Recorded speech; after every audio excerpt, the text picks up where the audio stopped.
your news in your community. This is KRBC, Abilene's local news at 10.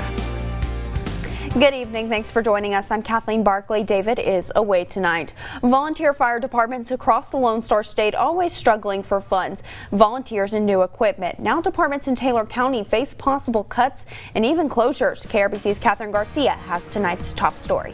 There's also ranch in the chicken nuggets. Rebecca Castro works at Coronado's Grill off of Highway 277, about 20 minutes outside of Abilene. She and her family have lived in this rural community for a couple of years. Who wouldn't love to live in the valley? But as a resident and the spouse of a volunteer firefighter, she understands the stakes of living without city emergency service response times. Of course, these are all volunteers, so they're not getting paid. They're normally stopping in the middle of dinner or leaving a football game or something like that to come and put out fires. Thank you, Judge.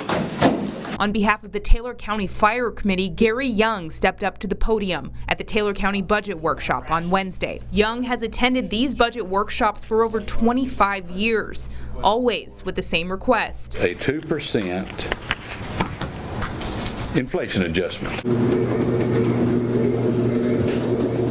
Now in 2019, with his equipment worn down, Somebody done broke that again. and only a handful of new recruits, he and other volunteer firefighters are asking for more. If you're involved in a motor vehicle accident, a medical emergency, whatever, you're in the hands of the volunteer department somewhere, and the vast majority of the state of Texas is covered by volunteers. Judge Downey Bowles tells the court that the Texas legislature is beginning to move financial decision-making for rural emergency services from the courtroom to the ballot box, prompting a major concern for residents like Rebecca. What if they're on their way to my house to put out a fire and the truck breaks down?